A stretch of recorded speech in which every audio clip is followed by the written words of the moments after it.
홍콩에 15일 날 범죄인 송환 부분을 연기하겠다고 홍콩 행정장관이 이야기를 했음에도 불구하고 어제는 더 늘어나서 200만 명이 지금 시위에 나섰습니다. 홍콩에서도 이 시위를 하다가 지금 사망한 사람이 나왔어요. 투신을 해서 사망을 했고, 그러다 보니까 사람들이 더 화가 나서 200만 명이, 그러니까 지난번 103만 명이 참석했을 때 2배가 넘는 숫자가 나와서 지금 홍콩 행정장관 캐리람 물러가라 했고, 이 캐리람은 실망시킨 점에 대해서 사과했다, 이런 지금 이야기가 나오고 있습니다. 그리고 이 15일 날 지금 밤에 이 홍콩의 행정청사 인근 유명 쇼핑몰에서 송환법에 반대하며 고공시위를 벌이던 30대 남성이 추락사를 했는데, 투신을 했다 말도 있고 추락사를 했다 말도 있습니다. 그래서 지금 홍콩 시위가 심상찮은 상황으로 지금 번져갔고, 그래서 150만에서 한 200만 사이로 지금 추정되는 사람들이 나왔다. 홍콩의 전체 인구를 감안하면 어마어마한 숫자가 지금 시위에 참여한 것이다, 이렇게 볼 수 있습니다. 자, 그런데 여기서 우리가 하나 좀 짚고 넘어가야 될 부분은 한국의 정치권에서 거의 홍콩 시위에 대해 침묵하고 있다는 겁니다. 바른미래당에서는 지지한다, 이렇게 이야기를 했는데요. 저는 한국의 보수 진영이 먼저 이 홍콩의 지금 민주화 시위죠. 자, 홍콩에 지금 이런 시위가 여러 번 있었습니다. 처음이 아니에요. 자, 그 국가보안법 같은 보안법을 만들라 해서 시위가 있었고, 또 2014년에는 학교에 중국에 대한 충성을 갖다가 요구하는 조례를 만들라 해서 그때 노란우산 시위라고 중학생들을 중심으로 해서 시위가 커지기 시작했죠. 그리고 이번에는 홍콩에 이제 죄를 지은 사람을 중국으로 끌고 가겠다라는 범죄인 송환법에 대해 들고 일어난 겁니다. 이번에 홍콩 시위의 배후에는 시진핑에 반대하는 책을 내려고 했던 서점과 그리고 출판사 등 관련자 5명이 작년에 끌려가 가지고 나타나지 않았죠. 몇 년 전에 지금 홍콩에서도 끌려가고 중국 가서도 끌려가고, 아직까지 한 명은 행방불명입니다. 그런데 그 중에 용기 있는 사람 한 명이 그걸 폭로를 해서 드러났는데요. 자, 그들이 내려고 했던 책은 중국의 대부 시진핑이라고 해서 시진핑의 사생활, 심지어 애정행각, 6명의 여인과의 관계, 이런 내용을 갖다가 폭로하려다가 다 잡혀가고 했던 겁니다. 그래서 이번에 범죄인 송환법이 결국은 이런 중국 정부에 반대하는 홍콩의 민주화 운동가, 인권 운동가들을 다 잡아가겠다라는 그런 법이라 가지고 홍콩 사람들이 이제 작심을 하고 더 밀리면 홍콩이라는 게 거의 사라지니까 이번에 끝을 보자, 이렇게 지금 하고 있고, 여기서 한 술 더 나가서 지금 대만의 차이잉원 총통조차도 이런 일이 있어서는 안 된다 하고 중국 편을 드는 이 중국의 대만의 국민당의 지금 전체 입장도 중국을 비판하는 쪽으로 가고 있고, 또 이런 시위에 트럼프나 미국 정부의 지지가 큰 힘이 되었던 것도 사실입니다. 그래서 홍콩이 중국에 반환되기 전 97년 이전으로 돌아가고 싶다라는 홍콩 국민들의 열망이 지금 거리를 메운 거다, 이렇게 봐야 됩니다. 자, 그런다면 누구보다도 지금 이 한국에 있어서 자유, 인권, 그리고 더 나아가서 국가적인 어떤 탄압, 이런 것들을 반대하는 세력들이 누굽니까? 지금 민주당이나 또 그들을 돕고 있는 한국의 좌파 진영입니다. 그들은 스스로 진보 진영이라고 말을 하며 지금 온 이런 문제들에 대해서 지금 쭉 개입을 하고 말을 해왔습니다. 심지어 외국의 나라에 있어서의 문제까지도 개입해서 자신들이 마치 엄청난 진보적인 사람이냐 했죠. 정작 베트남은 가만히 있는데 베트남에 가서 한국군이 베트남 파병되었을 때 피해자들을 만나서 쑤시고 다니고 사과하고 그들을 위해서 뭘 해주고 이런 일까지도 했고, 그것뿐만 아니라 이 사람들이 마치 전 세계적으로 저들이 진보적인 양 엄청나게 자랑을 해댔습니다. 자, 그러면서 홍콩에서 지금 2016년에 대통령을 사실상 쫓아냈던 한국의 시위를 부러워하고, 그래서 임을 위한 행진곡이라는 노래를 시위 현장에서 한 사람이 기타를 들고 홍콩말로 또 개사도 해서 일부 한국말로도 불렀다고도 합니다. 자, 그렇다면 왜 한국의 진보 좌파라는 것들은 지금 홍콩 시위에 대해 말 한마디를 하지 않고 있느냐? 한국의 참여연대라든지 한국의 무슨 각종 범죄 일을 했던 사람들, 또 한국의 종교단체, 한국의 좌파단체들, 민노총, 정교조부터 전농 등 이런 단체들이 지금 홍콩의 이 민주화 시위를 지지하고 홍콩을 탄압하는 중국에 반대한다고 말을 지금 합니까? 한마디도 안 했습니다. 자, 이거는 뭘 의미하느냐? 그야말로 한국의 좌파들은 친북적이다. 그것이 핵심입니다. 그리고 친북적인 좌파들의 뒤에는 반드시 중국이 있다. 이러니까 한국의 친북 진보 좌파라는 것들은 절대로 지금 홍콩의 저런 시위들을 인정할 수 없는 겁니다. 말을 안 하고 다 입을 다물고 있잖아요. 만약에 저게 다른 나라, 예를 들어서 반미를 하는 나라에서 저런 시위가 일어났다 하면 지금 다 들고 일어나서 칭찬하고 난리를 쳤을 겁니다. 그런데 홍콩 시위를 잘한다고 하게 되면 결국은 중국이 화가 나게 되고, 중국이 화가 나면 그들이 떠받들고 있는 북한이 또 기분이 나빠지기 때문에 한국의 친북 진보 좌파들은 홍콩 시위에 대해 저렇게 입을 닫고 있는 거죠. 그런데 더 웃기는 거는 한국당도 지금 말을 하고 있지 않아요. 지금 정치권에서는 바른미래당의 이준석이가 혼자 지금 홍콩 시위를 지지한다라고 말한 게 다고, 자, 그리고 한국당의 윤상현은 국회 외통위 위원장이죠. 홍콩의 자치권과 중국의 관할권이 부딪히는 상황에서 어느 한쪽 편을 들기 어렵다. 또 국회 1, 2당인 민주당과 한국당의 입장은 국가의 외교에도 영향을 미칠 가능성이 있기 때문에 공식 입장을 내고 있지 않는 거다. 이렇게 말을 하고, 특히 민주당은 홍콩 정부의 입장을 두둔하면 시민들의 자유의지에 반하고 홍콩 시민의 입장에 서면 중국 정부에 밑보이게 된다. 이래서 한국에는 한국당이나 민주당까지도 입을 다물고 있습니다. 저는 한국의 정치인들이 이래서는 안 된다라고 생각을 하고요. 자, 이런 경우에 분명하게 입장을 밝히는 것이 정치인의 소신이라고 생각을 합니다. 자, 한국의 입장은 중국이 있는 한은 절대로 대한민국은 제대로 살아갈 수 없습니다. 과거에 우리가 중국의 존재가 미미하고 적국처럼 해서 교류를 하지 않을 때가 차라리 편했습니다.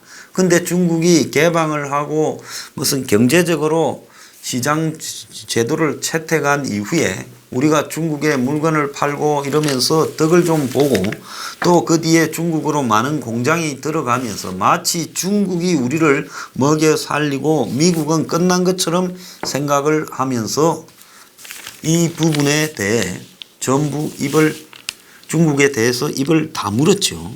그러면서 한국에서는 중국의 잘못에 대해 비판을 하면 큰일 날 것처럼 다들 철저히 침묵하는 모습들이 있었습니다. 그리고 더 이상한 것은 보수 진영에서조차도 반중 이런 문제들을 제대로 이야기를 하지 않았는데요. 지금 홍콩이 그야말로 50년간 일국 양체제를 갖다가 중국이 보장해 주기로 해놓고 20년도 안 돼서 사실상 홍콩을 잡아먹으려고 들고 있습니다. 이런 중국의 입장을 주변 국가들이 침묵하면요, 중국은 거의 안하무인으로 주변 국가를 대하게 되어 있습니다. 그것이 사드 때 한국에 보인 행태지요. 그 전에 박근혜 정부에서 천안문 광장에 올라가고 편 좀 들어주니까 좋아가지고 한국에 대우해주는 척 하다가 사드 문제를 들고 나와서 중국이 어떻게 했습니까? 그야말로 한국을 거의 주권 국가로 대우하지 않았습니다. 특히 2017년 10월입니까? 삼불 정책을 강요했고 사실상 한국이 합의를 해줬어요. 사드를 추가로 배치하지 않는다. 그리고 한미일 삼각 안보 구도에 들어가지 않는다. 또 뭘 했어요? 미사일, 한미일 미사일 방어에 들어가지 않는다. 이건 한국 주권 영역에 속하는 문제라고 다 알고 있죠. 그런데 중국이 거기 개입해서 방해하면서 한국에 대해 명령을 하고 한국은 그러겠다고 사실상 시인을 했습니다. 그 뒤에 중국은 심지어 한국의 사드 배치와 관련해서 레이더 거리가 얼마나 되는지 어떻게 운영되고 있는지에 좀 보내서 감시하겠다 이런 소리까지도 흘렸고요. 그리고 문재인이 중국을 방문했을 때 철저히 혼밥 먹도록 시키면서 그 다음에는 한국 기자단을 들고 패는 폭행까지도 일부러 저질렀습니다. 자, 중국은 그러면서 한국에 관광객 안 보낸다. 중국에 진출한 한국 기업들을 뒤를 틀었습니다. 위생검사, 소방검사, 탈세, 독과점 위반 지금도 하고 있어요. 그래서 여기에 겁이 나가지고 다들 입을 다물고 중국 눈치만 슬슬 봤습니다. 그러다 보니 어떻게 됐습니까? 그야말로요. 롯데는 아예 중국에서 거의 사업 포기하고 쫓겨났지요. 골프장을 사드 기지로 제공한 그 대가로요. 자, 롯데만 그랬습니까? 삼성도 지금 중국에 공장, 스마트폰 공장 한 개 남겨놓고 이렇게 있고, 현대차도 중국의 북경 공장을 폐쇄하면서 지금 밀려나고 있습니다. 그래서 결국은 우리가 중국에 돈 좀 벌어먹겠다고 하다가 중국에 우 몰려갔다가 거기서 기술이고 시스템을 그대로 뺏긴 중국, 이제는 한국이 더 필요 없죠. 기술 차이도 별로 안 나고요. 다 쫓아내고 있습니다. 자, 이런 중국에 더 이상 경제적인 이유를 가지고 우리가 매달리다가는 그야말로 그건 매우 어리석은 거죠. 사람이 한번 당하고 나면 그 다음에는 깨달아야죠. 자, 중국은 한국을 왜 이렇게 대우하는가? 오늘 동아일보에 보면 흔들면 흔들리는 나라라는 칼럼이 있습니다. 미중이 서로 지금 무역 전쟁을 하고 있죠. 이거 오래 갈 거라고 이야기가 나옵니다. 그리고 중국은 미국에 대해서 미국이 세게 나가려면 그게 아니고 좀 달래다가 또 중국 내부로는 미국하고 한 붙자고 이렇게 선동하면서 뒤통수 치고 이러면서 미국과 중국이 계속 지금 몇 년 갈 거라는 거죠. 자, 그런데 거기에 제일 약한 고리가 한국이라는 겁니다. 원래 북중러가 한편이고 거기 맞서는 자유진영이 동북아의 한미일인데 중국의 입장에서는 한국이 지금 급격하게 미국에서 빠져서 중국 쪽으로 오고 있다라고 생각을 하고 그동안에 공을 들이고 겁을 주고 공갈하고 협박을 해왔지요. 자, 중국이 한국 경제를 자기들에게 애속되게 해놓고는 어느 시점에서 너네들이 경제 때문에 우리한테 발을 빼고 경제는 중국, 안보는 미국 이런 식으로 될 것 같냐? 웃기는 소리 하지 마라. 경제 너네들이 우리한테 물리는 순간에 너네들은 이제 끝난 거다. 중국은 속으로 그렇게 생각을 하고 있습니다. 그래서 한국을 약한 고리니까 집중적으로 때렸어. 중국 쪽으로 끌어가면 나중에 이 싸움이 3대3에서 4대2가 되고 그야말로 한반도에서 미국이 퇴출되는 그런 양상이 중국이 볼 때는 지금 가시화되고 있는 과정이고, 특히 문정권이나 한국에 집권하고 있는 친북 좌파 세력들의 실체가 반미 성향이 강하고 미군 철수, 전시작전권 이양, 평화협정 등을 통해서 휴전선이나 NLL도 무력화시키려고 한다는 거죠.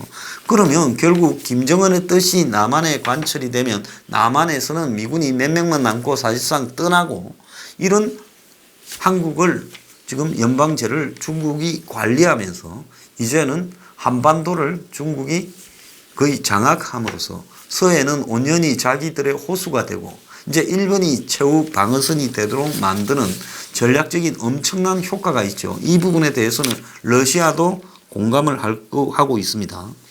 그래서 일본은 위기를 느끼고 미국에 그냥 묻지도 따지지도 않고 밀착을 했고, 자, 그렇지만은 중국은 일본의 경제라는 것이 중국의 발전에 일본의 소재라든지 부품 산업이 핵심이기 때문에 중국이 오히려 일본은 미국에 밀착을 해도 중국이 일본은 달랩니다. 그래서 지금 중국과 일본의 관계도 최상인 상황이에요. 그런데 한국만 미국과 중국에 넘나들다가 양쪽 다 잃을 처지가 됐고, 자, 그래서 이런 상황에서 지금 동아일보 칼럼은 한미 동맹이 이 부동이다, 이런 걸 중국에 명확하게 인식시켜야 된다. 마치 이게 흔들릴 것처럼 중국이 인식을 하면 더 장난을 심하게 칠 거다. 자, 중국은 북한의 동맹이지 않느냐. 자, 북한은 우리 주적이다. 그리고 중국의 북한의 그런 이 주적을 도와주는 나라라는 부분을 명확하게 우리가 인식해야 된다는 겁니다. 그리고 세 번째는 중국은 패권 국가의 조건인 소프트 파워. 소프트 파워라는 것은 나라가 이 사회적 자본, 소시알 캐피탈이라는 게 있어야 돼요. 그거는 그 나라의 법, 그 나라의 관습, 그 나라의 어떤 국민의 수준, 이런 것들이 다 모여서 이 사회적 자본, 소프트 파워가 되는 건데, 중국은 이런 게 없는 나라라서 안 된다는 겁니다. 또 네 번째는, 자, 한국이 미국 편에서 떨려나는 순간에 한국에는 그야말로 안보적, 경제적으로 재앙이 밀어 닥칠 거다. 지금 우리가 그렇게 인식을 해야 된다는 겁니다. 자, 6월 21일 날 앵그리 블루 2차 집회에서요, 우리는 반중을 명확하게 이렇게 밝히고요, 또 더 나아가서 홍콩 민주화 시위를 지지한다라고 밝힐 겁니다. 아예 입장문을 밝히려고 합니다. 그리고 현재 저희 사무실 근처에 있는 홍대 주변 그리고 동대문 등에 매일 홍콩 민주화 운동을 지지하는 한국에 있는 홍콩 유학생 등 홍콩 교민들이 시위를 한다고 하는데요, 지지합니다. 그래서 우리 집회에 만약에 그런 입장을 밝힐 분들이 오시면요, 입장을 밝히도록 이렇게 기회를 드리겠습니다. 그래서 우리 뉴스 브리핑과 앵그리 블루는 안티 차이나, 반중국을 천명하고 중국에서 벗어나야 대한민국의 생존이 가능하다라는 것을 기본 원칙으로 아주 노골적이고 공개적으로 밝힙니다. 한국이 중국과 얽혀서는 한국은 살아갈 수 없다라는 걸 분명하게 밝혀요.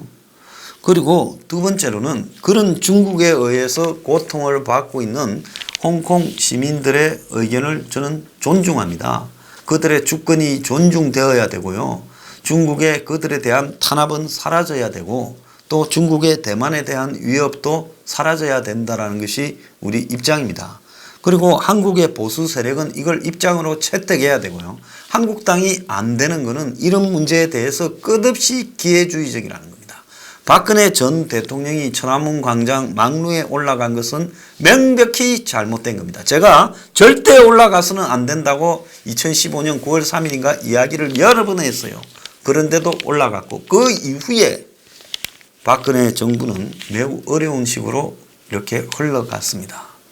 자, 역사를 이렇게 우리가 알고요, 그리고 누가 편이고 누가 적인지를 명확하게 해야 됩니다. 우리는 자유민주주의 사회, 자본주의, 자유시장 경제라는 부분을 놓쳐서는 안 됩니다. 중국은 죽었다 깨어나도 자유민주주의나 자유시장 경제나 자본주의가 될 수 없어요. 경제적으로 중국이 자본주의를 채택한 것처럼 보이지만 저게 자본주의입니까? 머지않아서 아마 박살 날 거라고 저는 보고 있습니다. 자, 박살이 나야 그때 느끼면 우리는 중국과 같이 망하는 거예요. 중국은 지금 멀리해야 됩니다. 중국의 경제는 완전히 붕괴되어 가고 있어요. 중국이 숨겨놓은 기업 부채, 중국이 숨겨놓은 국가의 숨은 부채, 그림자 금융의 부채, 이런 것들이 어마어마하고 그것이 이제는 중국 경제를 더 성장시키지 못하는 침체 상황에서 터져 나올 수밖에 없는 거고, 미국이 그걸 알기 때문에 지금 미중 무역 전쟁으로 밀어붙이고 있는 겁니다. 중국은 얼마 안 남았어요. 자, 홍콩 시민들 한 몇 년만 힘을 더 내길 바라고, 대만도 마찬가지입니다. 자, 한국은 철저하게 반중을 해야 되고, 저희 뉴스 브리핑은 철저한 반중을 천명하고요. 6월 20일에도 그 성명과 또 홍콩 시위를 지지하는 이 성명을 발표하겠습니다.